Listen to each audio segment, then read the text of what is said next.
시선 집중.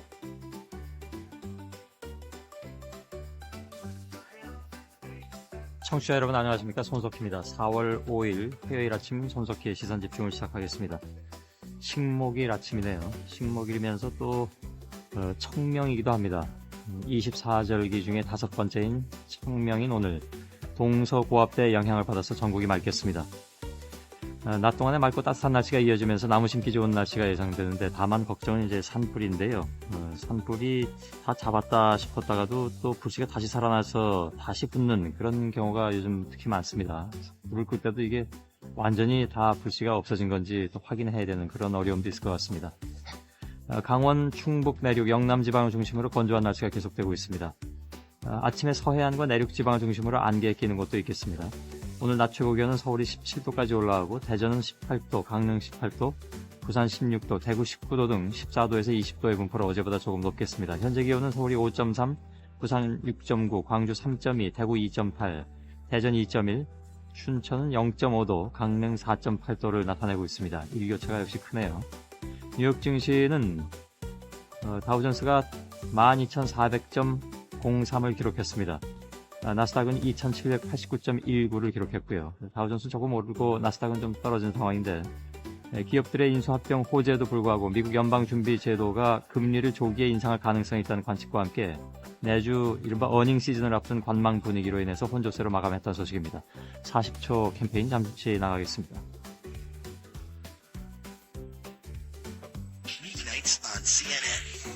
مشاهدينا مع الجزيرة هذا الصباح.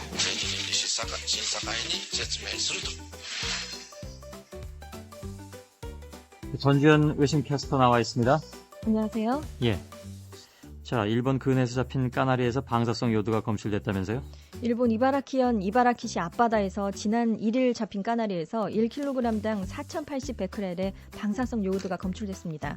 일본 후생노동성은 어류의 경우에 방사성 요오드가 물고기 체내에 쌓이지 않는다는 게 원자력 안전위원회의 기존 견해였지만 예. 이를 뒤엎는 결과가 나왔다면서 잠정 기준치를 설정하는 방안을 검토하기 시작했습니다. 방사성 요오드의 잠정 기준치는 채소의 경우 1kg당 2,000베크렐로 정해져 있는데요. 어류는 없는 상태였습니다. 예. 한편 문부과학성은 지난 2일 후쿠시마 원자력 발전소에서 30km 이상 떨어진 상공에 헬기를 띄워 측정한 결과 일반적인 수준의 10배를 넘는 방사선 양이 측정됐다고 밝혔는데요. 예. 문부과학성은 방사성 물질이 더 상층으로 퍼지고 있다고 분석했습니다. 예. 이제 우리도 발등에 불입니다. 내일 모레 이제 비가 예상되고 있는데, 그때 비는 이 방사성 물질을, 특히 이제 방사성 요드를 포함하고 있을 가능성이 높다고 우리 기상청도 밝히고 있는데요. 그렇습니다. 아무튼 좀 걱정입니다. 다음 소식은 어떤 게 있습니까? 중국에서 인체에 해로운 독성 물질이 첨가된 사료를 돼지에게 먹인 독극물 돼지가 적발된 데 이어서 같은 물질이 들어간 사료를 양에게도 먹인 독극물 양이 발견됐습니다. 예. 지난 31일 산둥성에서 허난성의 한 도축장으로 반입된 양 198마리 중에 2마리를 표본 조사한 결과 금지 약물인 클렌부테롤과 렉토파민의 양성 반응이 나왔는데요. 이 약물들은 돼지나 양의 사료에 섞여 먹이면 비계가 줄어들고 사육기간도 단축이 됩니다. 예. 한때 기관지 치료약으로 쓰이다가 부작용이 심해서 사용이 금지됐고요. 2002년부터는 사료용 의료도 사용이 금지됐습니다. 특히 클렌부테롤은 기관지 확장제로 소량만 섭취를 해도 발열과 심장박동, 불규칙, 또 근육 경련 같은 부작용이 나타나게 됩니다. 예. 이 양쪽에 있는 나라들을 다 믿을 수가 없네요. 그렇습니다. 다음 소식은요? 미얀마 군사정권을 20년간 이끌면서 최고 지도자로 군림했던 탄 슈에 장군이 어제 모든 권력을 민간 정부에 양도하고 퇴진했습니다. 예. 일단 다른 직책을 맡지 않고 휴식을 취할 예정이라고 밝혔는데요. 탄 슈에 장군은 지난달 30일 미얀마 대통령이 취임식을 갖고 민간 정부를 출범시킬 때 민간 정부 출범을 계기로 최고 권력기구인 국가평화개발평의회는 해체되고 모든 권력이 민간 정부로 넘어갔다면서 은퇴를 시사했었습니다. 예. 탄 슈에 장군은 1992년 국가평화개발평의회 의장을 맡으면서 권력을 장기간 잡고 있지 않겠다고 말을 해서 민간 정부가 들어설 것이라는 기대를 불러일으켰었는데요. 결국 20년간 철권 통치를 이어왔습니다. 예. 하지만 전문가들은 탄 슈에 장군이 은퇴를 하긴 했어도 막후에서 영향력을 계속 발휘할 것으로 보고 있습니다. 예. 그리고요. 미국이 중동 대테러 작전 수행 과정에서 긴밀하게 협력해온 예멘의 살레 대통령을 더 이상 지지하지 않기로 한 것으로 알려졌습니다. 지난주부터 입장을 바꿔서 살레 대통령 정권 교체를 모색하고 있다고 뉴욕타임스가 보도했는데요. 예. 살레 대통령을 버리고 임시정부를 구성하도록 해서 예멘이 앞으로도 알카에다를 겨냥한 대테러 전쟁에 계속 협조하도록 하려는 목표 때문이라는 겁니다. 예. 미국은 살레 대통령을 축출한 뒤 민주선거를 치를 때까지 알 하디 부통령이 과도정부 수장을 맡도록 하는 방안을 집중적으로 논의한 것으로 알려졌는데요. 예. 미국은 살레 대통령 이후 예멘 정권이 미국과 협조하지 않아서 대테러 정책이 큰 타격을 받게 될 것을 우려하고 있습니다. 하지만 현재 시위대들은 살레 대통령과 관계된 모든 이들의 퇴진을 주장하고 있어서 부통령 과도 체제를 이끌려는 미국의 계획도 시위대의 비난을 받을 가능성이 큰 상태입니다. 예. 한 가지 더 전해주시죠. 9.11 테러를 일으킨 주모자들이 민간 재판 대신 결국 군사 재판을 받게 됐습니다.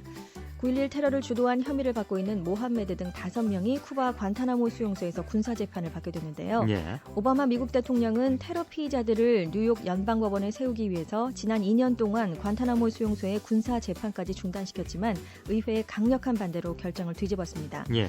공화당과 일부 민주당 의원들은 안보에 문제가 생길 뿐만 아니라 전쟁 범죄를 일으킨 외국인들에게 민간 재판을 받게 할 수 없다면서 관타나모 수용소 수감자의 민간 법정 이송을 금지시키는 법을 지난해 말 통과시켰는데요.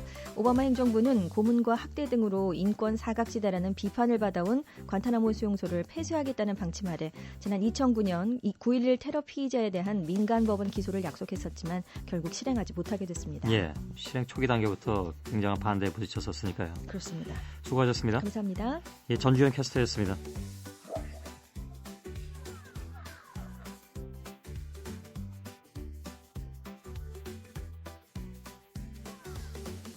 예, 일간 스포츠의 김동환 기자 연결되어 있습니다. 안녕하세요. 네, 안녕하십니까? 예. 프로야구가 개막하자마자 홈런 대결로 아주 뜨겁네요. 네, 지난 주말 드디어 프로야구가 개막됐는데요. 팀별 2경기씩 총 8경기가 열렸는데 총 11개의 홈런이 터졌습니다. 숫자도 많지만 말로 홈런이 2개, 또 결승 홈런이 3개였을 정도로 아주 영양가도 높은 홈런들이었는데요. 예. 통상적으로 시즌 초반에는 에이스 투수들이 많이 나오고 또 타자들의 실장 감각이 충분하지 않기 때문에 홈런포가 잘 나오지 않는 경향이 있습니다. 근데 올해는 처음부터 홈런 페이스가 아주 급속도로 올라와서 아주 화끈한 한 시즌이 될 것으로 이렇게 보입니다. 예. 특히나 작년 7관왕이었던 이대호 선수가 2경기 연속 홈런을 터뜨리면서 올해도 아주 좋은 컨디션을 보이고 있고요.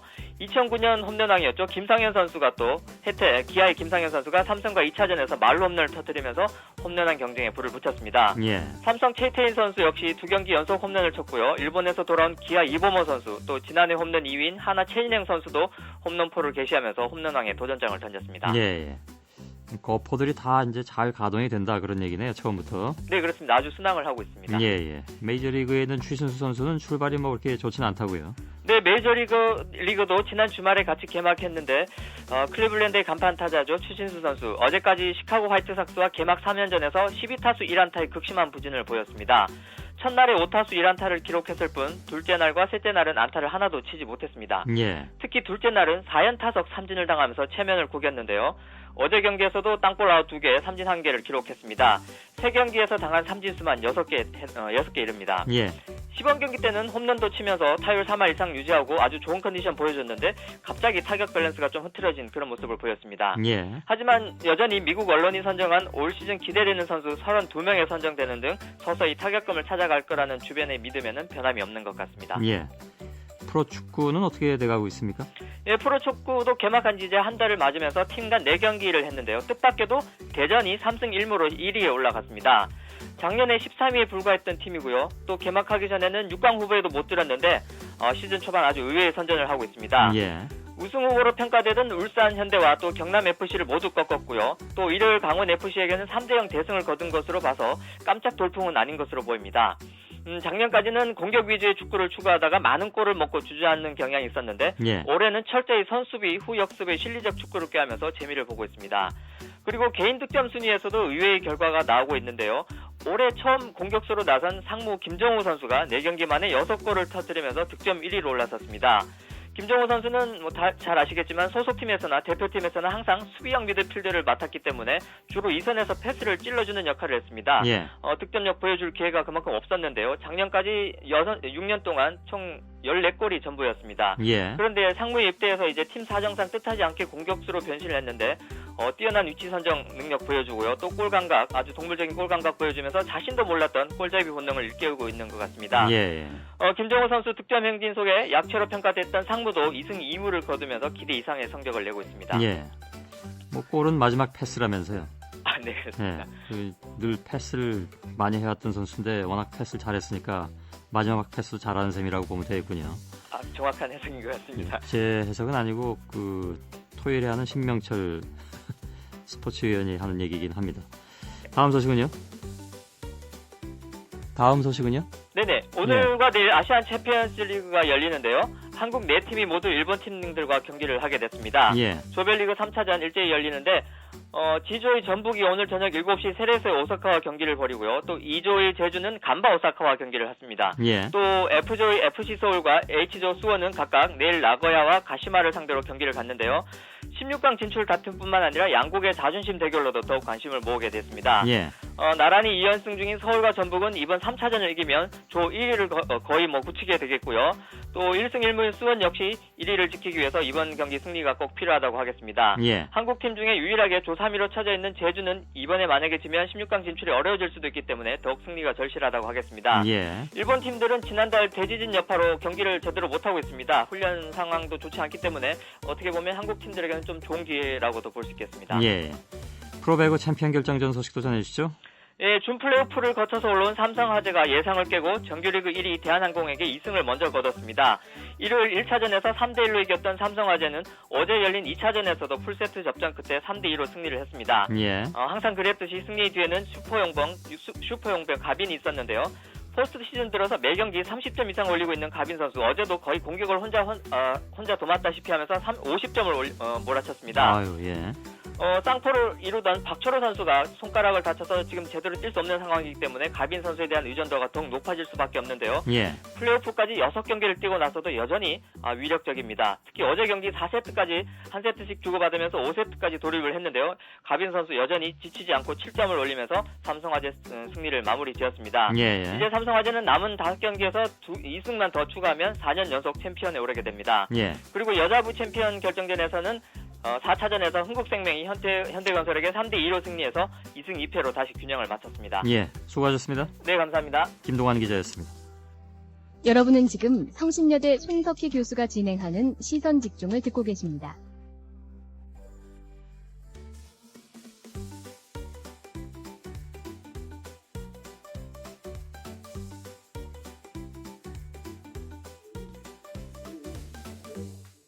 예, 후쿠시마 원전의 고농도 방사능 오염수 유출, 이 문제로 수산물 안전 문제가 다시 또 논란이 되고 있습니다. 무엇보다도 방사성 물질이 바다 표면뿐만이 아니라 바다 속에서도 검출되는 것으로 확인이 되고, 이 때문에 수산물 오염에 대한 우려가 갈수록 커지고 있는 상황인데요.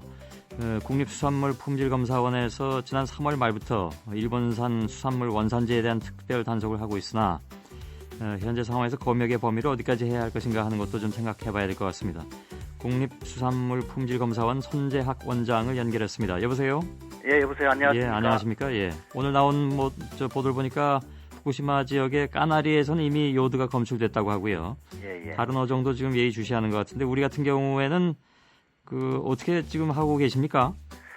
지금 저희 수산물품질검사원에서는 후쿠시마 원전 사고 발생 직후부터 수산물에 미치는 영향을 저희들이 조사를 쭉 해왔습니다. 1차적으로는 저희들이 사고 발생 지역 주변 해역을 중심으로 예. 수산물에 대한 방사성 검사를 강화해 오다가 3월 25일부터는 모든 일본산 수입 수산물에 대해서 전수 검사를 지금 실시하고 있습니다. 예. 현재까지는 저희들이 49개 품목 183건을 검사한 결과 전량 불검출로 판명이 되었습니다. 예. 그렇지만 우리가 일본 현지 상황을 한번 보면 후쿠시마 해역을 포함해서 지진 해일 피해가 있었던 북방 지역들 어선들이 예. 대부분이 파손이 되어서 지금 어업이 중단 상태에 있습니다. 예. 그래서 일본 정부도 이 지역의 연안에서는 방사능 검사를 실시를 해서 수산물 안전에 문제가 없다는 판단이 되지 않으면 조업을 재개하지 않겠다는 그런 입장을 밝히고 있습니다. 예. 실제 일본 수산연구소에서 지난 3월 24일부터 수산물에 대한 방사능 검사를 실시하고 있고, 예. 어제 후쿠시마 현 바로 아래에 있는 이바라키 현 까나리에서 방사성 물질이 검출된 건데, 이것은 어업을 하다 검출된 것이 아니라 방사능 검사를 하기 위해서 시험 조사를 한 실효로서 채집된 것입니다. 있습니다. 예. 그래서 현재 저희들이 볼 때는 그 일본산 수산물에 대한 그 통제 장치가 지금 충분히 마련돼 있고 예. 우리 국내 전문가들도 수산물 안전에 대해서 그렇게 크게 우려할 필요가 없다는 그런 입장을 밝히고 있습니다. 예. 지금 말씀은 일본도 1차적으로 조사를 하고 그렇습니다. 조사에서 문제가 있으면 조업을 중단시키기 때문에 예, 예. 적어도 일본 지역에서 조업에 의해서 잡은 물고기는 안전하다고 일본 내에서는 판단하고 있는 것을 우리가 수입해서 다시 검사하니까 이른바 이중장치가 돼 있다 그런 말씀인가요? 예, 그렇습니다. 그렇습니다. 근데 183건을 조사하셨다는 것은 전수조사는 아니라고 봐야 되는 거죠? 이게 이게 전수조사입니다. 지금 일본에서 들어오는 수산물에 대해서는 전량 예. 100건 검사를 실시하고 있습니다. 그러니까 매건 검사 지난번에 이 문제로 조금 헷갈렸던 측면이 있었는데요. 이건 유정복 장관께서도 여기서 그 스튜디오에서 말씀하신 바 매건 조사라는 것은 한 마리마다 조사하는 겁니까? 아니면 그 들어올 때마다 예를 들면 박스 하나에서 하나를 검사하거나 그러는 겁니까? 지금 이제 저희들이 일본에 들어오는 신고 물품이 있으면 예. 그 신고 물품을 일단 관능 검사를 한번 합니다. 예. 해서 그 중에서 그 샘플을 채취를 하는데 예. 그 샘플은 최소한 방사능 검사 가능한 수준의 물량을 저희들이 확보를 해서 예. 검사를 하게 됩니다. 그러니까 실제로 한번 배가 나가서 어획을 했으면 그 어획된 수산물에 대해서는 바로 검사를 하는 것입니다. 예. 마리마다 검사하는 건 아니죠. 마리마다 검사할 수는 없죠. 그러면 아예 예. 시중에 유통이 되지를 못하죠. 알겠습니다. 예. 이게 시간도 꽤 오래 걸린다고 들었습니다. 그래서 그 검역 대상을 확대하는 문제에 있어서 장비나 인력 같은 것들이 충분한 것인가? 지금 우선 그 대상 어종이라든가 이런 거를 그리고 검사 횟수라든가 이런 걸 확대할 계획은 있습니까? 지금 저희들이 그 모든 가능한 경우의 수에 지금 대비를 하고 있습니다. 예. 우선 그 일본산 수산물에 대해서는 전수조사를 저희 실시를 하고 있고요. 예. 그 외에도 지금 전문가들에 의하면 그 후쿠시마 현 앞쪽에서 해류가 밑에서 북쪽으로 올라가는 쿠로시오하고 그 예. 북쪽에서 밑으로 내려오는 오야시오가 만나서 태평양 쪽으로 흘러나간다는 그 전문가들 시뮬레이션이 있어서 예. 태평양 지역의 수산물에 대해서 대표적인 어종들 다 저희들이 조사를 하고 있습니다. 예. 예를 들면 지금 참치 같은 경우가 태평양에서 그 광범위하게 회유하는 어종들이고 예. 북쪽으로 올라가면 꽁치와 명태가 있고요. 남쪽으로 내려오면 중국 측에서부터 잡는 그 고등어가 있습니다. 예. 그래서 태평양 지역 그 후쿠시마 현 주변의 그 대표적인 어종들을 광범위하게 저희들이 조사를 하고 있고 4개 어종이잖아요, 그죠? 예, 그래서 미국 쪽으로 가면 저희들이 거기에는 또 먹장어가 있습니다. 예. 그것까지도 저희들이 조사를 지금 하고 있습니다. 예. 그 4개 어종이나 먹장어 이외에 다른 어종은 어떻습니까? 예를 들면 뭐 광어라든가. 그래서 지금 저희들이 그 일본과 마주하고 있는 우리나라 주변 수역에 대해서 저희 조사를 하고 있거든요. 예. 예, 그래서 그 동해에서부터 그 남쪽으로 해서 제주도까지의 그 서식하는 우리 어종에 대해서도 조사를 하고 있는데 이때까지 아무런 그 방사능물질이 검출된 예. 바가 없습니다. 물론 해류에 직접적인 영향을 받지 않는다고는 하지만은 시간이 지나면서 해류가 그러니까 바닷물이 어떤 경우는 뭐 한 2, 3년 걸려서 오는 경우도 있다고 하는데 그 경우에는 워낙 뭐 시간이 오래 걸리니까 좀 안전성에 있어서는 걱정하지 않아도 된다 이런 얘기도 있지만 예를 들어서 오징어 같은 경우에는 한 9달 정도면 그 동해 쪽으로 올 수 있다고 하던데 그 경우 같은 것도 다 대비를 좀 하셔야 되겠네요. 예, 그렇습니다. 지금 이제 사실은 그 국제적인 전문가들에 의하면 이 방사성 물질이 어류 체내에 농축되지 아니하기 때문에 예. 그 몸속에 다 배출이 된답니다. 아가미로 배출되고 뇨로 통해서 배출이 되기 때문에 예. 그 크게 우려할 필요는 없다고 하지만 만약의 가능성에 저희들이 다 대비를 지금 그 철저히 하고자 합니다. 예. 그래서 말씀하신 오징어 같은 경우에도 지금 오징어군이 그 일본에서 그 태평양 연안에서 우리 동쪽으로 빠져나오는 시기가 9월에서 11월입니다. 예. 그래서 요 어군들의 동향을 저희들이 그 예의주시해서 그 어군들이 그 우리 동해 쪽으로 들어오는 시점에 예. 저희들이 집중 조사를 할 계획이고요. 그 전에도 계속 그 어군들의 동향을 모니터링하겠습니다. 그러나 예. 현실적으로 이 어군이라는 것은 아무 수역에나 서식하는 것이 아니라 그 서식처가 있습니다. 예. 그래서 일본에서 서식하는 오징어가 우리나라 오징어와 섞이는 경우는 거의 없었습니다. 예. 그러나 그 가능성도 저희들이 대비해서 철저히 조사하도록 하겠습니다. 예. 오는데 9달이 아니라 오는 9월이군요. 그러니까 예, 뭐 그렇습니다. 몇 달 남지 않은 그런 상황이긴 한데. 근데 아까 이제 말씀하실 때 그 물고기들은 아가미로 다 방출하기 때문에 방사성 물질이 체내에 쌓이지 않는다라는 것은 이번에 까나리에서 요오드가 검출되면서 이 이른바 이론은 뒤집어진 거다 이런 얘기도 나옵니다. 지금 이제 그 방사성 물질에 오염된 물이 그 주변 속에 흘러갔을 때 그것을 예. 섭취한 의료에서는 바로 그 검출이 되게 돼 있습니다. 예. 그러나 예를 들면 요오드 같은 경우는 방광기가 8일이고 그리고 시간이 흐르면서 저게 몸에서 다 배출되어 나가기 때문에 예. 장기적으로 태평양에 물이 나가서 태평양에서 한 바퀴 순환해서 우리 수역까지 들어올 때는 예. 거의 방사성 물질은 다 소멸된다는 것이 전문가들의 견해입니다. 예. 그런데 이 참 죄송한 말씀이지만 요즘은 전문가 말씀도 잘 믿기 어려울 때가 좀 있습니다. 좀 그래서 저희들이 빗나가는 경우도 많이 있기 때문에요. 예, 다중 안전 장치를 강구를 해서 예. 철저히 검사하도록 하겠습니다. 그런데 그렇게 굉장히 지금 그 확신 있게 말씀하셔서 안심은 되는데 예를 들어서 인력이라든가 장비라든가 이런 건 어떻습니까? 지난번에 유 장관께서는 측정기 16대를 추가로 이제 도입을 했다 이런 말씀은 있으셨으나 이게 그 샘플 하나 검사하는데 평균 한 4시간 정도 걸리고 하루에 많이 해봐야 건수가 이렇게 많지 않다 이런 얘기는 이미 나왔습니다. 네. 지금 장비나 인력이 어느 정도 확보가 돼 있습니까? 예, 지금 이제 그 방사능 물질을 그 검출하는 장비는 그 감맛은 감광기입니다. 예. 그래서 저희 원에서 보유하고 있는 것은 3대를 보유하고 있고요. 예. 저희들 분석 인원은 충분히 많습니다. 예. 그런데 이제 저희들이 일본 수산물에 대한 전수조사를 하려 그러니까 예. 저희 장비로는 좀 부족함이 있어서 지금 원자력 안전기술원이 가지고 있는 장비 또 관련 기관들이 가지고 있는 장비 총 16대를 다 협조받기로 해서 지금 예. 장비를 총 그 16대 확보를 해놓고 있습니다. 예. 그리고 지금 일본에서부터 수산물 수입이 작년 동기 대비해서 또 한 57%로 이렇게 급감을 예. 한 상태입니다.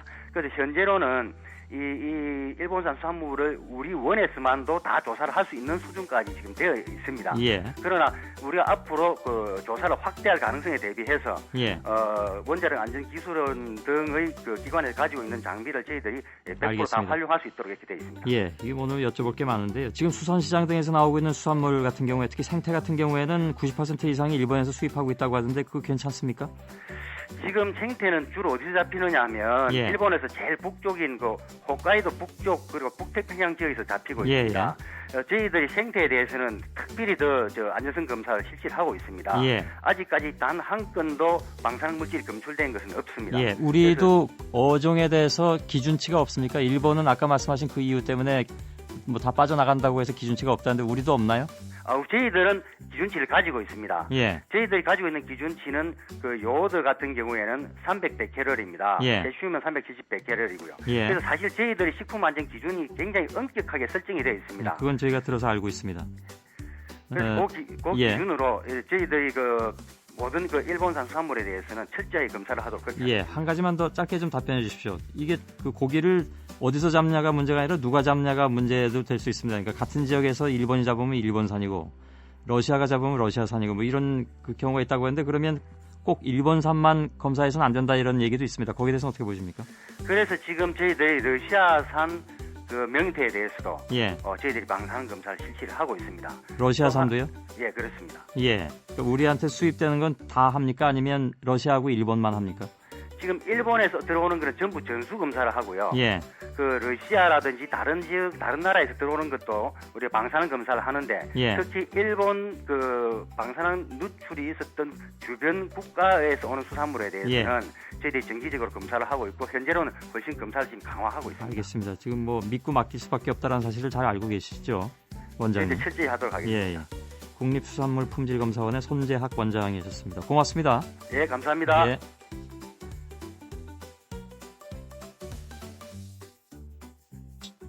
손석희의 시선 집중. 잠시 후에 김종배의 뉴스 브리핑이 이어집니다.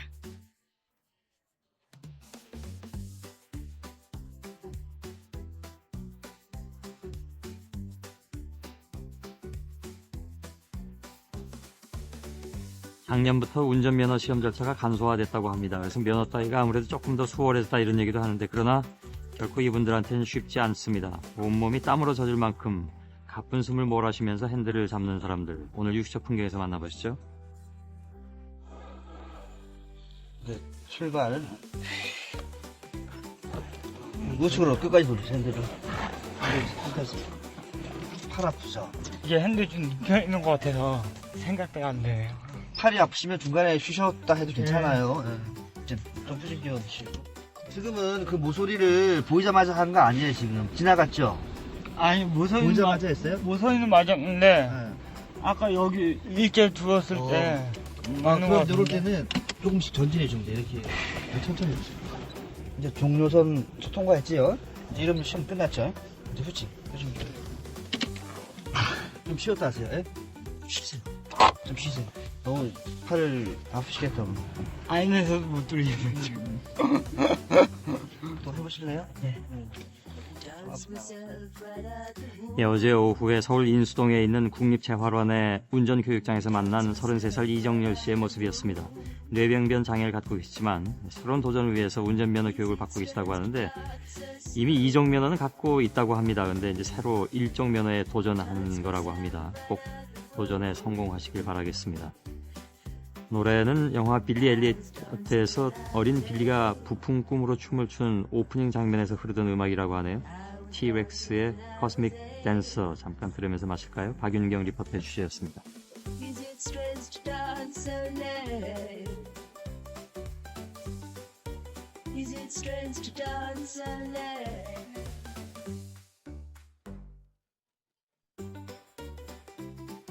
여러분께서는 지금 출근길 시사정보 프로그램 손석희의 시선집중을 듣고 계십니다. 시사평론가 김종배 씨입니다. 안녕하세요. 네, 안녕하세요. 예. 김준규 검찰총장이 2일 열린 전국 검사장급 이상 간부 워크숍에서 돈봉투를 돌렸다고 한겨레가 보도했는데요. 예. 업무 활동비 검찰총장 김준규라고 적힌 봉투에 200만 원에서 300만 원씩 넣어서 돌렸다고 합니다. 당시 참석자 45명에게 총액 9,800만 원을 돌렸다고 하는데요. 이에 대해서 대검찰청 대변인은 검찰총장이 예전부터 검사장들에게 정상적으로 지급해온 업무 활동비의 일환이라고 주장을 했고요. 범죄정보 수집과 수사활동을 하는데 사용된다 이렇게 주장을 했습니다. 하지만 검찰의 한 관계자는 일선 검사들의 수사활동 경례 등에 써야 할 특수활동비를 워크숍에서 검사장들에게 나눠준 것은 적절하지 않다고 지적을 했고 예. 더욱이 정치권의 사법개혁안에 대한 대응책을 논의하는 자리에서 간부들에게 격려금을 지급한 것은 오해를 살 소지가 있다고 말을 했습니다. 이날 워크숍은 국회의 사법제도 개혁 방안에 대한 대응책 등을 논의하는 자리였다고 합니다. 예. 그리고 경북 경산시청 김모 과장이 어제 오전에 경산시 종합운동장 내 생활체육관 시설 창고에서 목을 매 숨진 채 발견이 됐는데요. 이 김 과장의 사무실 책상에서 A4 용지 10장 분량의 유서가 발견이 됐습니다. 김 과장은 유서에서 자신은 비리에 연루된 적이 없는데 검찰이 부당하게 수사해서 억울하다고 밝혔고 특히 검사들이 나를 강압적으로 조사하며 욕설을 하는 등 모욕적인 말을 내뱉었다. 뺨을 3번이나 맞고 가슴도 손으로 맞았다고 적어놓기도 했습니다. 예. 이 김 과장은 올해 초부터 최근까지 대구지검으로부터 경산시청 승진 인사에 금품이 오갔다는 혐의로 이 다른 공무원들과 함께 수사를 받아왔다고 하는데요. 이 대구지검은 강압수사 주장과 관련해 진상을 조사 중이라고 밝혔습니다. 예. 정동영, 정세균 등 전북 출신 민주당 최고위원들이 어제 한국토지주택공사의 분산 배치 당론 채택을 발의했습니다. 이 주택 부문은 경남 진주로, 토지 부문은 전북 전주로 분산 이전해야 한다라는 안인데 예. 손학규 대표도 이 LH는 기능적으로 분산 배치해야 효율성을 제고할 수 있을 것이다라고 말을 했습니다. 당론 채택 여부는 오늘 의원총회에서 결정이 된다고 하는데요. 이 노무현 정부 때 주택공사와 토지공사를 각각 진주와 전주로 이전하기로 했지만 그 후 이 두 공사가 통합이 되면서 일괄 이전 방안이 나왔고 이 때문에 영호남 갈등으로 번졌었는데 이 최근 들어서 신공항 백지화 이후 이 정부가 영남권 반발을 무마하기 위해서 일괄 이전을 보상카드로 제시할 것이란 말이 정치권에 나돌았다고 합니다. 예. 이 민주당은 국회에서 김한주 전북지사를 포함한 전북지자체장과 지역구 의원들이 참석한 가운데 당정 협의를 갖고 이명박 대통령 면담을 요구하기로 했고요. 이 국토의 양부는 상반기 중에 대통령 직속 기구인 지역발전위원회 의결을 통해서 이전 방안을 결정할 계획이라고 합니다. 예. 당선 무효 결정을 완화하는 내용의 공직선거법 개정안이 여론의 문매를 맞자 이 법안 발의에 참여했던 3명의 의원이 발을 뺐다고 합니다. 예. 한나라당 이경재, 민주당 홍영표, 자유선진당 이명호 의원 이 3명인데요. 예. 이 법안 발의를 취소를 했습니다. 이 3명의 의원은 모두 실무진의 실수로 법안에 서명했다 이렇게 해명을 했습니다. 조금 이해가 안 가는 내용이긴 한데 아무튼 그런 경우도 있는 모양이죠. 그러게요. 근데 예. 의원의 주 임무가 이 법안 발의 아니겠습니까? 예. 근데 그거를 다 실무진에 맡겼다는 얘기라면 그것도 문제가 있는 거고요. 예. 직계 좀비 속의 선거범죄로 당선 무효가 되는 규정을 삭제하는 내용으로 지난달 4일 발의된 임동규 한나라당 의원의 공직선거법 개정안에 참여했던 유원일 창조한국당 의원도 법안 발의를 처리를 했는데 예. 유원일 의원 역시 실무진의 실수였다 이렇게 해명을 했습니다. 예. 김중환 의원은 제가 어제 인터뷰한 바 있습니다. 네. 국민일보 보던데요. 이 반환 대상 미군 기지 80개소 가운데 47개소가 지난해까지 반환이 됐는데 이 가운데 이 춘천의 캠프 페이지 등 16개 기지의 환경 정화에 1,500억 원이 들어갔다고 합니다. 이 밖에 이 부산의 캠프 하얄리아 환경정화에 143억 원이 들어가야 되고요. 예. 나머지 30개 기지의 정화에 50억 원이 들어가서 총 비용은 2,100억 원이 된다고 합니다. 또 이미 반환받은 미군 기지 가운데 우리 군이 사용할 지역에 50억 원을 들여서 정화 작업을 했고 여기에 추가로 반환받을 미군 기지 33개소의 정화 비용으로 1,000억 원 정도가 들어갈 전망이라고 하니까 예. 따라서 우리가 부담할 전체 환경 정화 비용은 총액 3,150억 원이 된다고 합니다. 예. 이 우리 정부는 2005년에 주한미군 지휘협정 이 소파 환경분과위원회에서 오염자 부담 원칙에 따라서 미군이 우리나라 환경 기준에 맞게 기지를 정화해서 반환해야 한다고 주장을 했지만 당시 미군은 2001년 1월 우리와 맺은 환경 보호에 대한 특별 양해각서 조항을 내세웠는데요. 건강에 대한 공지의 급박하고 실질적인 위험만 제거한 뒤 반환하겠다 이렇게 맞섰고 예. 결국 미국 측 입장에 관철된 바가 있었습니다. 예. 서울신문 보도인데요. 전국 사립대학 105곳 가운데 이 105곳에서 부실 징후가 포착이 됐다고 합니다. 이 교육과학기술부가 지난해 하반기에 사립대 경영진단을 실시를 한 결과 27곳이 전체 4개 등급 가운데 가장 낮은 D등급을 받았는데 예. 이 D등급은 강제 퇴출 등이 필요한 부실대학을 뜻하는 거고요. 또 78곳은 이 정원 감축이나 학과 통폐합과 같은 구조 조정이 요구되는 C등급, 즉 부실 징후 대학에 속했습니다. 예. 이같이 CD 등급을 받은 105곳은 전체 사립대 292곳의 35.9%에 달하는 숫자입니다. 꽤 높은 수치네요. 그렇습니다. 네, 근데 이게 앞으로 이제 학생 수가 줄어들면 더 이런 현상이 더 깊어질 가능성도 있죠. 2015년, 16년이 되면 역전 현상이 뭔가 벌어진다고 그러죠. 예. 그리고 조선일보 보던데요. 서울중앙지검 금융조세 조사 3부가 오리온그룹 계열사 두세 곳이 2000년대 중반 이후부터 이 서미갤러리와 수백억 원대의 미술품 거래를 하면서 거액의 비자금을 조성한 단서를 확보를 했다고 합니다. 예. 이 검찰은 계열사들이 서미갤러리에서 그림을 구입한 목록 그리고 서미갤러리가 판매한 목록에 차이가 나는 점을 확인을 했다고 하는데요. 계열사들이 구입한 그림은 대부분 10억 원을 호가하는 것으로 그 가운데는 50억 원을 웃도는 작품도 있다고 합니다. 예. 계열사들은 다른 곳에서 구입한 그림을 서미 갤러리에 팔기도 하고 계열사들끼리 그 그림 거래를 하기도 한 것으로 파악을 하고 있다고 합니다. 예.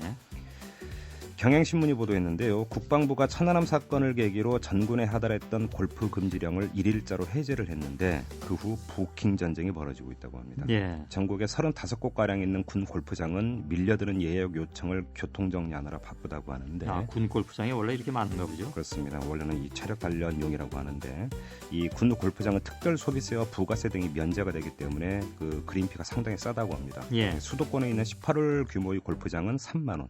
지방의 골프장은 15,000원에서 2만 원 선이라고 하는데 예. 이것 때문에 군인들이 몰려들고 있다고 합니다.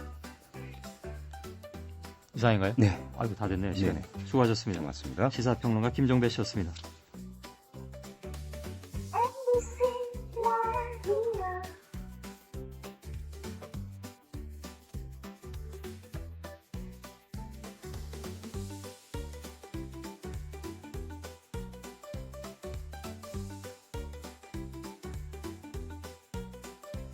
손석희의 시선 집중.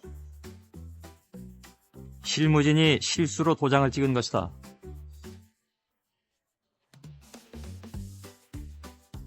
국회의원의 당선 무효 기준을 완화하는 법안에 서명했다가 철회한 홍영표 민주당 의원실에서 나온 얘기입니다.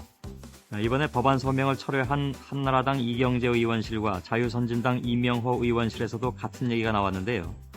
뒤집어보면 입법을 하는 국회의원들이 무슨 법안을 올렸는지 모른다는 얘기가 됩니다.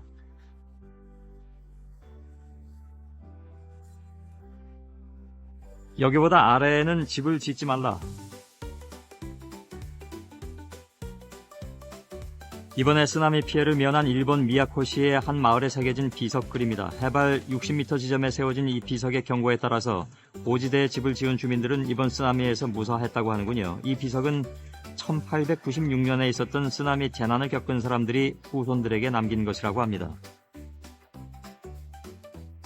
4월 5일 화요일 아침 손석희의 시선집중에 선정한 말과 말이었습니다. 3부에서는 4.27 김해 재보선 야권 단일화 논란이 이어지고 있는데요. 유시민 국민참여당 대표를 잠시 연결하겠습니다. 4부에서는 최근 들어서 특히 이 대학 등록금 때문에 각 대학들이 몸살을 앓고 있습니다.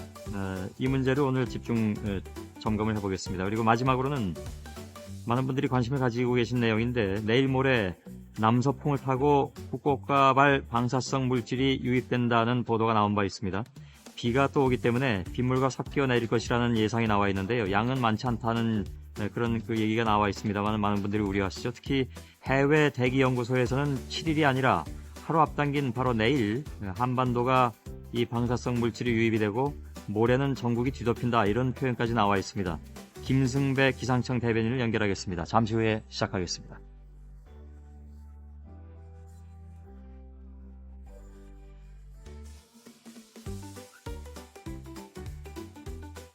예, 시민단체의 중재안을 놓고 벌여온 경남 김해을 야권 후보 단일화 협상이 일단 결렬된 뒤에 그 책임을 놓고 민주당과 국민참여당 간의 공방이 치열합니다. 민주당은 양보할 만큼 다 했다는 입장이고 국민참여당은 민주당이 야권에서 다수당으로서 횡포 부린 결과다 이렇게 또 주장을 하고 있는데요.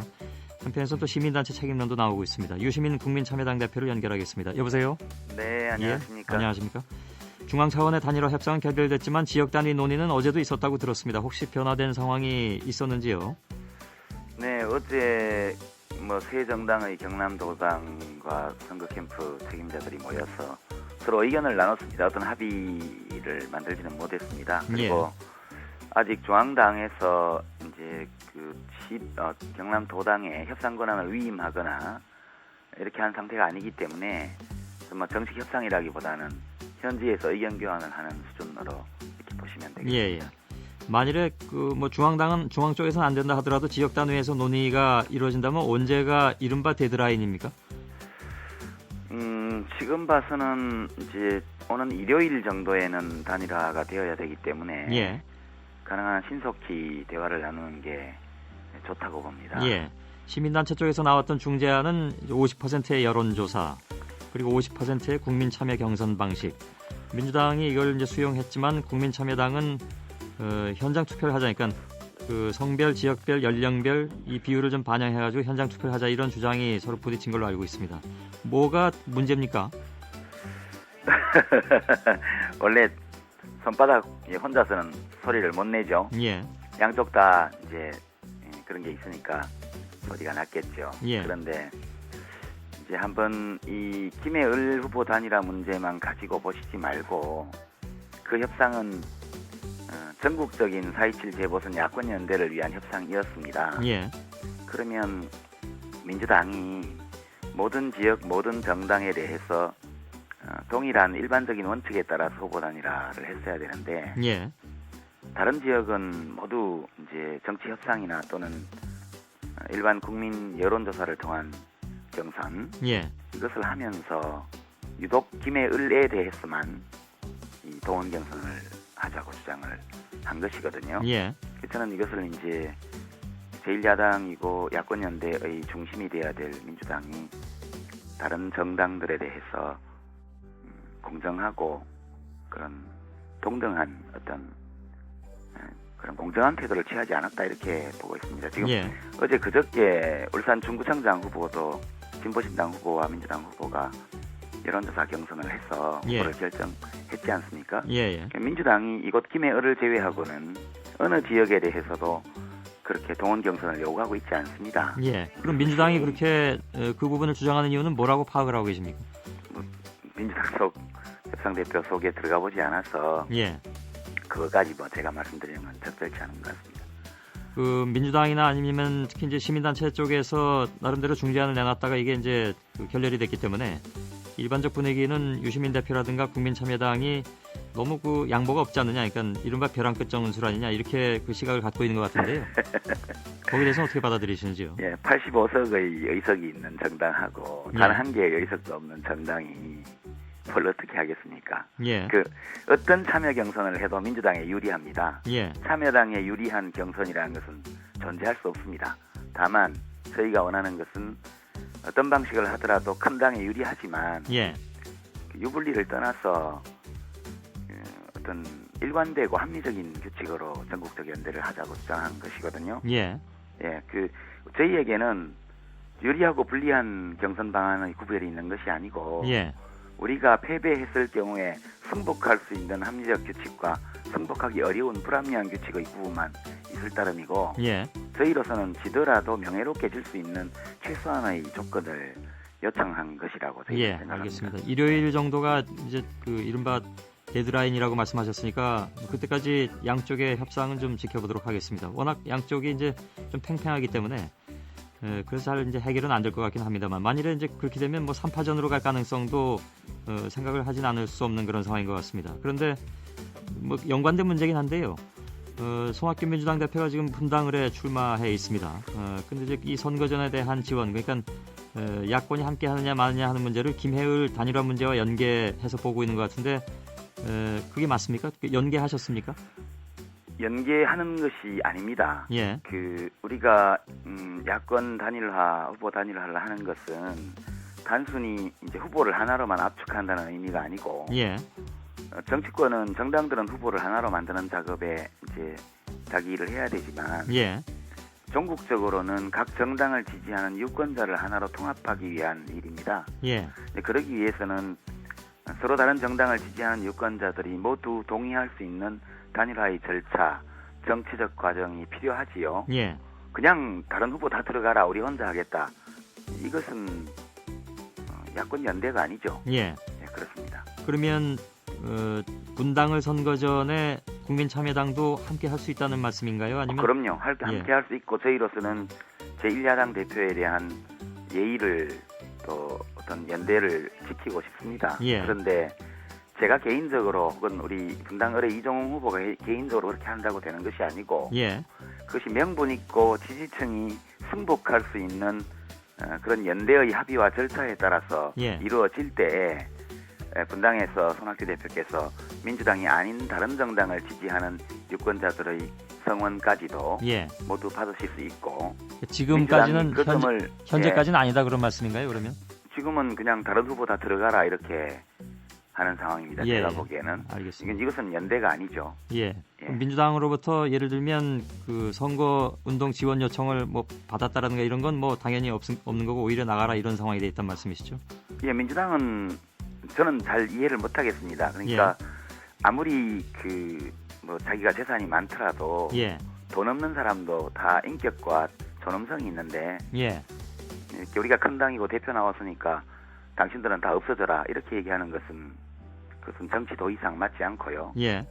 그리고 이제 저희가 제1야당의 대표를 존중하고 존경하는 만큼 다른 정당의 이 후보나 대표에 대해서도 예. 최소한의 존중을 보여주셨으면 합니다. 이것이 유권자의 통합을 위해서 필요한 최소한의 요건 중에 하나죠. 예. 민주당도 뭐 나름대로 논리가 있겠죠. 예를 들면 전남 순천을 무공천 하는 것도 민주당 입장에서는 크게 이제 양보를 했다 이런 얘기가 많이 나오고 있고. 저희가 야권 연대를 하는 것은 예. 이 강력한 정당인 한나라당을 상대로 국민의 뜻을 모아서 민심을 표출시키기 위해서 하는 것이지. 예. 그냥 주고받기로 뭘 나눠 가지는 게 아닙니다. 예, 바로 저희는 그런 문제 때문에 사실은 이게 후보 단일화 얘기가 나올 때마다 이제 비슷한 그 논란이 있었는데 이게 어떤 그 야권 연대를 기계적으로 하는 것은 이제는 좀 회의스럽지 않느냐 이런 얘기도 많이 나오고 있습니다. 그래서 이런 방식으로 계속 간다면 총선이나 대선 같은 경우에도 야권 단일화가 과연 이제 용이하겠느냐 이런 이른바 비관론도 야권 쪽에서 나오는 것 같은데요. 예, 굉장히 어렵죠. 예. 이대로 나가면 어렵다고 저도 보고 있습니다. 예. 관건은 뭐라고 보십니까? 그러면 결국은 덩치가 큰 야권에서는 민주당이 좀 더 양보를 할 수밖에 없다 이런 말씀이신가요? 그런 뜻이 아닙니다. 민주당에게 무언가 자꾸 양보를 요구하거나 강요하거나 구걸하는 것은 옳지 않다고 저는 생각합니다. 예. 저 개인적으로 말하면 순천에서 민주당이 후보를 내지 않는 것은 별로 의미가 없는 일이다 이렇게 생각합니다. 예. 거기 한나라당도 없는데 뭐 때문에 야권 연대를 합니까 거기서? 예. 저희가 이제 그런 입장이지만 이제 민주노동당이나 다른 정당들이 그것이 필요하다고 하기 때문에 예. 존중해서 저희가 아무 말도 안 하고 있는 것이거든요. 예. 그것은 저는 한마디로 정치적인 의미를 찾기 어려운 일이다 이렇게 보는 것이고요. 예. 우리가 야권의 힘을 합치는 것은 나라를 엉망으로 만드는 한나라당을 상대하기 위해서 하는 것이지 예. 다른 이유는 없습니다. 그리고 예. 민주당이 무슨 부당한 기득권을 가지고 있는 게 아닙니다. 민주당은 유권자들에게서 가장 압도적으로 많은 지지를 받는 제1야당 아닙니까? 예. 인정하고 존중해야 마땅하다고 보고요. 그러나 자기 몫의 그런 마땅한 어떤 자기 몫 이런 것들을 차지하고 그에 맞는 정치적인 역할을 해야지. 예. 다른 야당들을 전부 눌러서 이렇게 축출해버리고 배제하고 그렇게 하는 것은 또한 옳지 않죠. 예. 예, 그렇습니다. 알겠습니다. 오늘 여기까지 듣겠습니다. 고맙습니다. 네. 예, 유시민 국민참여당 대표였습니다. MBC 라디오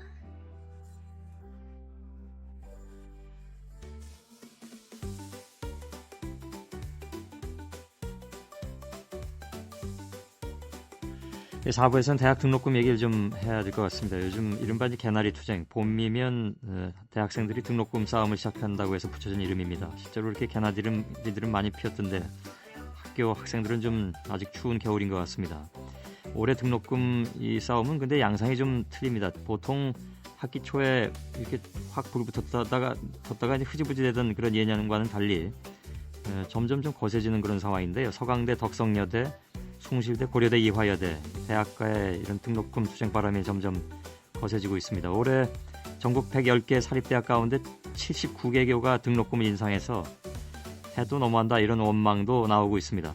오늘 4부에서 우선 학자금으로 고생하고 있는 학생 한 사람 얘기를 들어보고 이어서 그 책이 하나 나왔는데 미친 등록금의 나라 이런 책을 펴낸 이수연 한국대학교육연구소 연구원의 의견을 들어보겠습니다. 교육과학기술부에서는 인터뷰를 사양하셨는데요. 나중에 저희들이 다시 한번 좀 요청을 해보도록 하겠습니다. 서강대 법학과 3학년 윤호산 씨 연결되어 있습니다. 여보세요? 예, 여보세요? 예. 한 해 등록금이 어느 정도 되나요? 합치면? 이번 학기 같은 경우에 370만 원으로 책정이 되어 있더라고요. 예. 곱하기 2 해야 되군요. 예. 그렇죠. 거기에 뭐 부수적인 것까지 다 따라붙으면 이제 보통 그 등록금 1,000만 원시대라는 것이 이제 맞는 얘기인데 그 윤호산 학생 같은 경우에는 어떻게 이 등록금을 마련하고 있습니까? 저 같은 경우는 등록금을 마련하고 있다라기보다는 예. 거의 생활비를 마련하고 있는 수준이거든요. 등록금 같은 경우에는 학자금 대출로 다 충당을 하고 있고 예. 나머지 제가 지방에서 살다 보니까 하숙비라든가 아니면 그 외에 생활비 같은 경우를 조달하고 있는 정도. 예. 그건 이제 아르바이트로 이렇게 충당을 하는 모양이죠? 예. 그렇죠. 예. 아르바이트를 뭐 열심히 한다 하더라도 사실 등록금을 댈 만한 정도의 아르바이트는 그렇게 많지 않을 테니까 거의 없다고 봐야 되겠죠. 예, 그렇죠. 예. 주로 이제 예. 생활비를 마련을 하는데 한 달에 한 60에서 80 정도 들어가기 때문에 예. 학교를 다니면서 뭐 등록금 그 60만 원 정도의 돈에다가 등록금까지 마련을 한다는 건 거의 불가능하다고. 예. 그럼 등록금 자체는 학자금 융자를 통해서 마련한다는 얘기죠? 예. 예. 그건 나중에 어차피 갚아야 되는 돈인데 이미 뭐 이따가 얘기도 나오겠습니다만은 이미 얘기가 많이 나왔습니다. 그러니까 나중에 졸업하고 갚아야 될 돈이 빌린 돈보다 사실은 굉장히 많아진다. 예. 어느 정도 예상합니까? 그러니까 370만 원을 금년에 학자금 융자를 받았다면 어떤 조건 하에 갚게 돼 있나요? 예, 연 이자율이 아마 한 5% 정도 되는 걸로 알고 있고요. 예. 그렇게 해서 10년 정도 상환으로 알고 있는데 예. 10년 뒤쯤부터 갚는 걸로 생각을 하고 있는데 제가 계산을 해보진 않았는데 한 1.5배 정도 되지 않을까. 1.5배. 근데 이번만 빌리진 않으셨을 거 아니에요, 그죠? 거의 매 학기 빌렸기 때문에 제가 5학기를 다녔는데 예. 그중에 4학기를 대출을 하니까 1,700만 원 정도 대출이 되더라고요. 예. 그걸 나중에 다 갚으려면 뭐 훨씬 더 많아질 테고. 네, 그럴 것 같습니다. 예, 다른 친구들은 어떻습니까? 물론 뭐 그 꼬박꼬박 이렇게 낼 수 있는 경제적 상황에 있는 학생들도 있겠습니다만은 어려운 처지에 있는 학생들을 대상으로 얘기하는 것이니까 그 학생들은 어떻게 대처들을 하고 있던가요? 제가 알기로는 아마 학자금을 벌려면은 휴학을 하고서 아르바이트를 해야지 고향에 내려가서 아르바이트를 해야지 학자금이 마련이 되는 거고 예. 그게 아니라면 다 저와 비슷하게 이제 학교를 다니면서 아르바이트를 하고 학자금 대출을 받고 그런 예. 식으로 학교를 다니는 것으로 알고 있습니다. 예. 집에다 이렇게 손 벌리긴 좀 어려운 그런 상황인가 보죠, 우리 윤호산 학생은? 예, 부모님이 계신데 어머님께서 좀 몸이 편찮으세요. 예. 그런데도 일을 하고 계신 상황인데 제가 학교를 다니면서 아르바이트를 한다라고 말씀을 드리니까 예. 제가 그 말을 드렸으면 안 되는데 그러니까 어머니께서 또 일 끝나고 새벽에 나가셔서 또 아르바이트를 하신다라고 말씀을 하시더라고요. 예. 되도록이면 손을 안 뻗치려고 노력을 하는데 예. 그것도 쉽지 않은 상황이고 해서 알았습니다. 학교라든가 아니면 정부 쪽에 하고 싶은 얘기가 있습니까? 되도록이면 그 공약으로 현직 대통령이신 분도 예. 그런 공약을 내걸으셨었잖아요. 그런 것들이 이제 좀 현실적으로 반영될 수 있는 그런 현실적인 대안들을 말해주시고, 예. 그리고 현재 이제 대학이라는 게 뭐 선택이라고 하지만 거의 80%의 학생들이 대학을 가고 있는데 예. 그런 필수적인 거에 대해서 좀 사회적으로 비용을 부담할 수 있는 그런 것 제도들이 마련됐으면 좋겠다라고 생각을 하고 있습니다. 예. 6051 쓰시는 분께서도 그래서 사립대 중퇴하고 국립으로 편입했는데도 정말 힘들다. 예. 취업된다는 보장도 없는데 빚만 든다. 이런 그 얘기를 올려주셨네요. 서강대 법학과 3학년 윤호산 씨의 의견이었습니다. 잘 들었습니다. 네, 감사합니다. 예. 이어서 한국대학교육연구소 이수연 연구원 연결돼 있습니다. 대학 등록금의 문제점을 담은 미친 등록금의 나라라는 책의 공동 저자이기도 하시죠. 여보세요? 여보세요? 예, 안녕하십니까? 예, 안녕하세요. 예. 이른바 반값 등록금에 대해서는 그 대선 공약으로 나온 적은 없다. 다만 그 전에 그러니까 그 정권이 바뀌기 전에 한나라당의 정책위의장 쪽에서 쪽에서 나왔던 그런 얘기들이 많이 이제 나오고 있는 것 같습니다. 근데 실질적으로 대선 공약은 아니었다라는 얘기도 나왔는데요. 근데 요즘 현장에서는 그것이 대선 공약이었지 않느냐라는 그 비판도 많이 나오고 있는 것 같습니다. 왜 이런 혼선이 발생하게 됐다고 보십니까? 예, 이명박 대통령 자신이 반값 등록금을 공식적으로 내던 적이 없는 건 사실입니다. 예. 문제는 당시 이명박 대통령을 대선 후보로 추대했던 한나라당이 2007년 대선 직전까지 보여주었던 행보에 있는 건데요. 예. 한나라당은 당시 등록금 부담을 반으로 줄이겠다고 선거에서 자신들을 당선시켜 달라고 공공연 얘기를 해왔었거든요. 예. 구체적으로 보면 2006년 지방선거를 앞두고 한나라당은 등록금 반값 인하를 7대 중점 공약 중에 하나라고 소개를 했었습니다. 예. 특히 이건 현재 교육과학기술부 수장을 맡고 있는 이주호 장관이 처음 제안했던 정책이었는데요. 예. 당시 한나라당 제5정책조정위원장이었던 이주호 장관은 2006년 4월 14일 당 정책위원회 토론회에서 대학 등록금 부담 반으로 줄이기 대책안을 직접 발표한 바 있습니다. 예. 그리고 2007년에는 이명박 대통령이 당시 한나라당 경선 후보 자격으로 참석했던 교육복지분야 정책비전대회에서 5대 교육 전략 중에 하나로 반값 등록금을 제시하기도 했고요. 예. 근데 실제로 이제 나중에 대선에 가서는 사교육비 절감 대책이 공약으로 제시됐고, 뭐 지금 이걸 다 따질 만한 문제는 아닐 수도 있겠습니다만, 그 현실이 더 중요하니까요. 근데 그만큼 재원이 더 필요하고 이런 문제 때문에 반값 등록금은 현실성이 좀 없다라는 것은 현장에서도 느끼고 있는 겁니까? 어떻습니까? 아직까지도 가능하다고 보시는 건지요? 예, 반값 등록금은 재원 문제로 불가능한 그런 정책은 아닙니다. 예. 뭐 요즘 워낙 물가가 오르고 그런 상황에서 이제 뭐 반값 세일이다, 통큰 상품이다 이런 얘기 많이 나오다 보니까 반값 예. 등록금 정책에 대해서 뭐 그런 식의 취급을 하는 경우가 있는데요. 예. 우선 반값 등록금이라는 건 세계적 기준으로 보더라도 결국 터무니없는 수치가 아닙니다. 우리가 지금 등록금 액수가 그 OECD 중에 어느 정도 차지하고 있습니까?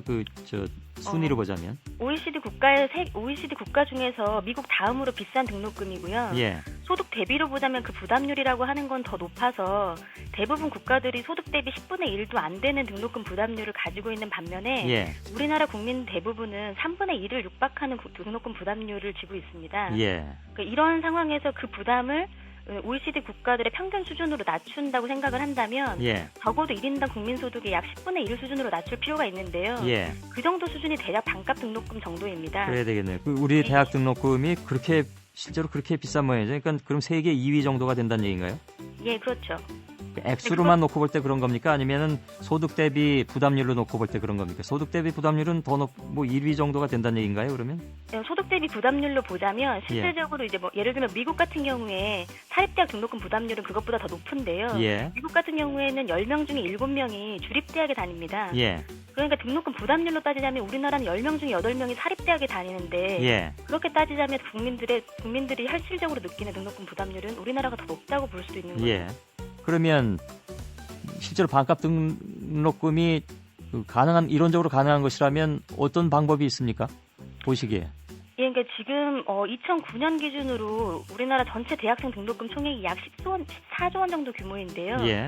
현재 정부와 대학이 지급하고 있는 학자금 지원 예산을 제외하면 약 6조 원 내외 예산이 있으면 예. 반값 등록금은 가능하다는 계산이 나옵니다. 예. 이거는 현재 야당뿐만 아니라 정부 여당에서도 열악한 이제 대학 지원 예산을 확보하자고 국회에 제출해 놓은 법안이 있는데요. 예. 그것만 통과를 시켜도 안정적으로 확보가 가능한 예산. 그 정도의 예산이 늘 매년 지속적으로 편성이 돼야 된다는 얘기죠. 예. 근데 이제 또 물가 같은 것들이 있으니까 그 예산만 가지고는 안 될 테고 물가 연동해서 그럼 계속 더 많은 예산이 점차적으로 필요하다는 얘기가 되는데 그게 가능하다 그런 말씀인가요? 예, 이게 물가 인상을 감안한다 하더라도요. 예. 지금 이제 그 고등교육 재정을 확보하자고 국회에 내놓은 법안을 보면 예. 내국세 6%에서 8% 정도를 이제 고등교육 재정으로 확보하는 방안인 건데요. 예. 그걸로 확보되는 예산만 보더라도 연간 7조 원에서 10조 원 사이 규모가 됩니다. 예. 그렇기 때문에 거기다가 이제 현재 이제 논란이 되고 있는 정부의 낭비성 예산들이 많지 않습니까? 예. 이런 부분들까지 고려를 한다고 하면은 충분히 마련할 수 있는 규모라고 봅니다. 특히 예. 이거 같은 경우는 이제 이주호 장관 역시도 당시 이제 반값 등록금 정책 아이디어를 제공했을 당시에 정부 예산 순수 증가분을 우선 배정한다든지 각 부처에 흩어진 교육 재원이나 각종 위원회 경비, 정권 홍보비 이런 것들을 모아서 재원 마련이 가능하다고 봤거든요. 예.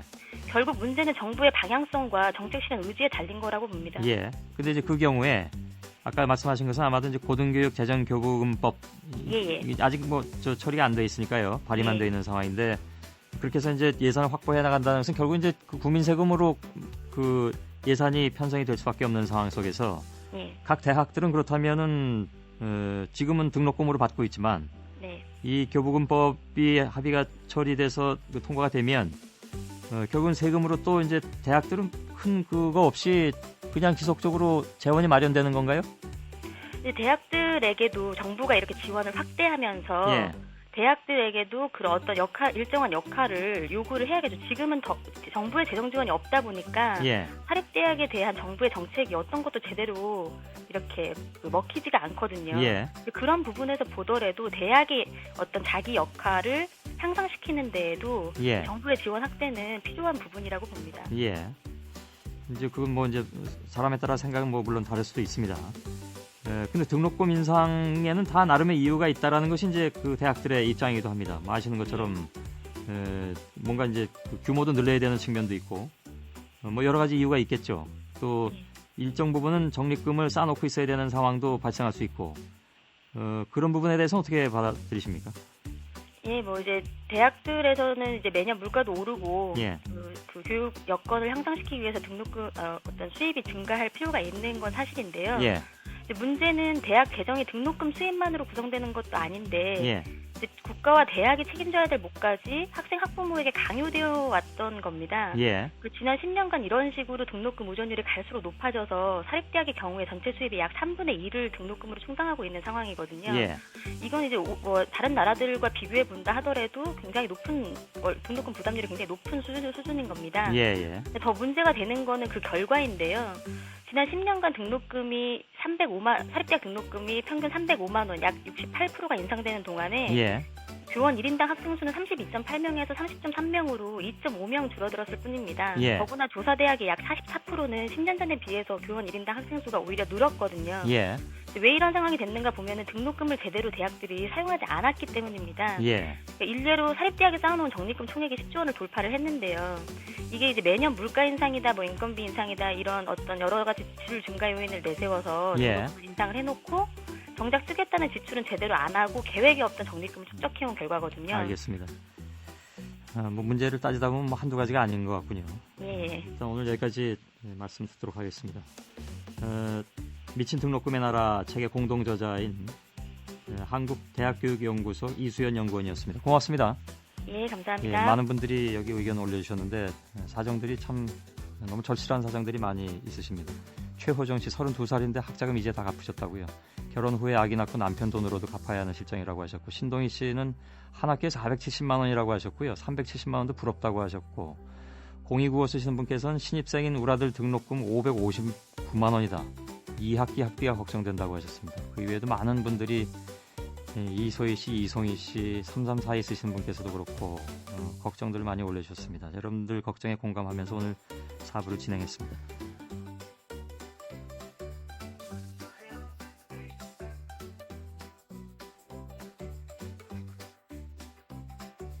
예, 오늘 마지막 순서는 기상청의 김승배 대변인입니다.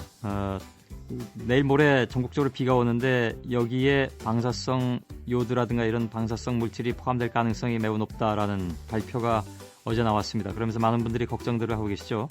또 해외 대기연구소에서는 모레가 아니라 이미 내일쯤 당도할 것이다. 그리고 모레는 전국이 방사성 물질로 뒤덮일 가능성이 있다. 물론 그 양에 대해서는 아주 소량이라고는 합니다만은 새로운 경로가 또 나온 것이기 때문에 그만큼 걱정이 될 수밖에 없죠. 김승배 대변인 나와 계시죠? 네, 안녕하십니까. 예, 우리나라의 그 기류의 주된 방향이 편서풍이다 해가지고 사실 바람을 많이 믿고 있었는데 네. 바람도 다 믿을 수 없다는 그런 결론에 도달하는 겁니까?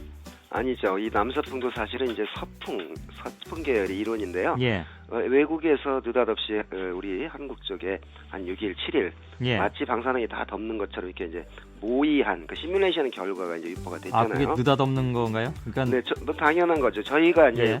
전 지구의 어떤 순환 모델을 운영하는 나라들은 예. 우리 역시 저 영국 부분에 어떻게 변할 것인지 미국 부분 다 이렇게 예측을 할 수 있는 거거든요. 예.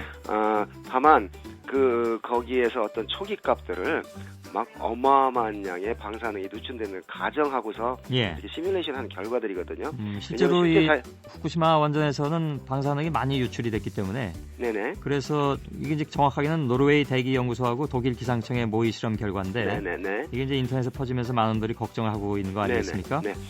그래서 후쿠시마 원전에서 발원한 방사성 물질이 실제로 양이 좀 많다면 이게 우리가 정확하게 지금 정보를 일본 쪽에서 얻을 수도 없는 상황이라고 들어서. 네네. 그래서 어찌됐건 기류, 바람의 흐름을 분석하고 예측하는 이제 기상청 입장에서 보면 애초에 3월 15일 날 일본에서 우리나라로 방사능이 바로 온다 이게 유포돼 가지고 사회 경제적인 출렁거림이 있었거든요. 거기에 대해서 이런 편서풍이라는 바람이 있다. 지금도 역시 한 3km 이상 상층에서는 서쪽에서 동쪽으로 오는 편서풍이 강하게 불고 있거든요. 자, 이 지금 일본 남쪽에 봄철이 되면서 이제 고기압 자리 잡고 있지만 마치 어제 그 설명을 제가 했는데 많은 언론이 후쿠시마에서 바람이 기찻길처럼 한 바퀴 돌아서 동중국 캐로에서 이렇게 우리나라로 오는 것처럼 묘사를 했어요. 결코 그러지는 않고요. 그 고기압성 순환이라고 하는 순환 속에서 후쿠오카 쪽 바람은 아마 태평양으로 갈 겁니다. 자, 지금 내일 7일경에 동중국 해상에 있는 거기에 만약 황사먼지가 있다거나 또는 방사능이 있다고 한다면 그 남서풍 타고 오는 건데 그게 후쿠시마에서 이렇게 돌아서 온 게 아니고 이미 전 지구를 덮고 있는 방사능 물질은 이미 다 유포가 지구를 지금 덮고 있지 않습니까? 그러니까 7일날 동중국에서 남서류 타고 만약 온다고 한다면 오늘 아직은 남서풍이 아닌 북서풍을 타고 오는 거나 마찬가지의 개념이거든요. 이미 전 지구적으로 방사능은 퍼져 있다. 7일날 저 후쿠시마께 바로 이렇게 돌아서 동중국 해상으로 해서 우리나라도 온다. 이런 예상은 아닙니다. 그러니까 보도 나온 건 그렇습니다. 그러니까 후쿠시마 쪽에서 돌아서 편서풍을 탔다가 시계 방향으로 돌아가지고 남중국 쪽으로 해가지고 우리한테 오는 것이다. 네네. 그래서 거리가 지난번에 말씀하셨던 캄차카나 시베리아 거쳐서 오는 것보다 훨씬 짧기 때문에 그래서 아무래도 더 걱정이 될 수밖에 없는 상황인데 이게 그러면 잘못 설명이 됐다는 말씀인가요? 잘못 설명을 했더라고요. 자, 시계 방향으로 도는데 그 시계 방향으로 도는 거대한 한 2-3천 킬로미터의 폭을 가진 이 고기압은 가만히 있지 않죠. 또 동쪽으로 움직이거든요. 그러면 이렇게 질문을 드리죠. 네. 편서풍을 따라서 움직이는 것은 아까 말씀하신 대로 3km 이상의 고공에서 움직인다고 치고요. 그러면 그 밑에 바람 방향은 언제든지 바뀔 수 있는 거 아니겠습니까? 네, 언제든지 바뀔 수 있는데 오랫동안 지속적으로 불지는 않죠. 3km 이상의 바람처럼 한 1년 내내 한쪽 방향으로 지속적으로 불고 있는 바람을 편서풍이라고 말했잖아요. 그러면 7일 오전께 그러니까 우리나라에 온다는 비를 타고 내릴 수 있다는 그런 방사성 물질은 일본에서 발원하는 것이긴 하나 오랜 기간 동안 오랜 기간도 사실 아니긴 합니다. 이미 한 2주 정도 도는 거 지구를. 전 세계를 돌았다는 얘기인가요? 네, 그렇습니다. 전 지구를 돌아서 그것이 그냥 중국 쪽에서 오는 바람을 타고 오는 것이다. 네, 그러니까 그런데 그날은 7일은 남서쪽에서, 그러니까 지금까지는 계속 북서풍이 강하게 불었거든요. 북서풍. 그런데 그때 남서풍이라고는 약간 남쪽에 치우친 바람, 남서풍 역시도 사실은 서풍 계열이거든요. 그러니까 남서풍으로 바뀐다, 이런 설명을 했는데, 그게 시계 방향으로 돌아서 후쿠오카께 짧은 거리로 유입된다. 이렇게 뭐 와전이 된 거예요. 오늘 아침까지 다 그렇게 얘기가 나오고 있는데요. 네. 저는 그 처음 듣는 겁니다. 그러니까 김승배 대변인께. 그러니까 이제 아마 제가 설명으로 이제 부족하지 않았나 싶은데요. 분명히 자, 이런 기압 배치에서 남서풍이 붑니다. 자, 그런데 후쿠오카에서 이렇게 돌아서 오는 바람은 아니고, 자, 그런 바람의 방향, 형태를 취하려고 하는데, 이 고기압이 제자리에 있지 않고 동쪽으로, 태평양 쪽으로 흘러가거든요. 그러니까 널판지 안에서 돌고 있는데 마표대교 밑에 있던 널판지가 그 자리 있고 싶은데 저 밑으로 내려가는 이런 형태나 마찬가지라는 얘기죠. 근데 그 양이 정말 극미량입니까? 네, 그거는 이제 저희 기상청 쪽에서는 알 수 없는데, 그 원자력 안전 기술원 원장님의 설명에 따르면, 자, 지금 일본에서 공개되고 있는, 인터넷에 공개되고 있는 그 수치가 떨어지고 있는 거 분명하다. 알겠습니다. 그런데요. 일단 저희가 아무래도 더 걱정이 되니까 내일이나 모레쯤 다시 한번 좀 얘기를 나누죠. 그 상황 좀 봐가지고 그 사이에 또 기상 변화가 있을 수도 있으니까요. 고맙습니다. 기상청의 김승배 대변인이었습니다. 어테이투의 운전사와 같은 차에 앉아있던 기하학자를 똑바로 보도록 강요했습니다. 위험이 있으면 운전자는 즉시 차를 몰고 갑니다. 로앙 엔지오 씨, 자신을 망치지 말고 그의 말도 안 되는 소리를 듣지 마십시오. 남자는 똑똑하게 손뼉을 쳤다. 그러므로 당신이 걱정해야 할 사람은 당신 자신이다. 뒤에 있던 사람들이 천천히 다가오기 시작했다. 나는 쉰 목소리로 말했습니다. 무엇을 원하세요? 그는 당신이 나를 바라보며 정복자를 만나기 위해 나를 따라오도록 1시간 동안 빌렸다는 것을 기억합니다. 그는 고개를 끄덕였다. 아래를 내려다보는 마지막 순간. 나는 그 속에 꿈을 품었다. 그는 알을 가져갔다. 내 앞에 나누어진 붉은 끈 팔찌 한 줄 당신이 가면 먼지가 반응할 것이고 당신은 고통을 겪을 필요가 없을 것입니다. 안 가도 날 탓하지 마세요. 이 문제는 다른 사람들과 아무 관련이 없습니다. 그것은 모두 당신의 선택입니다. 선택하다. 부인은 대답하고 나를 그의 팔로 끌어안고 내 손을 잘랐습니다. 그의 목소리는 다급하고 다급했다. 로앙 엔지오 씨, 그의 말을 듣지 말고 흥분하지 마라. 경찰이 오고 있는데 정의가 늦게 오는데 무슨 소용이 있겠는가? 통증을 유발한 통증은 절반으로 줄어들지 않았습니다. 피비린내 나는 기억이 넘쳐났다. 나는 눈을 감고 그의 팔에서 벗어나기 시작했다. 부위 추추의 목소리는 점점 더 커졌고 점점 통제할 수 없게 되었습니다. 거의 비명을 지르며 제어해야 한다고 말하더군요. 하지만 나는 깨어있을 수 없습니다. 나보다 그들의 속임수를 더 잘 이해하는 사람은 없습니다. 그 남자가 신호를 보냈어요. 많은 사람들이 사방에서 몰려와 부이 웅총을 꽉 압박했습니다. 칠손을 내밀자 시간이 개별 프레임으로 느려지는 것처럼 보였습니다. 그 순간 나는 그와 완전히 분리되었습니다. 나는 눈을 떴다. 언제나 리더였던 그 눈은 피처럼 붉게 변했다. 나는 더 이상 생각할 시간도 없이 돌아서 그 남자를 향해 걸어갔다. 그는 오토바이 뒷좌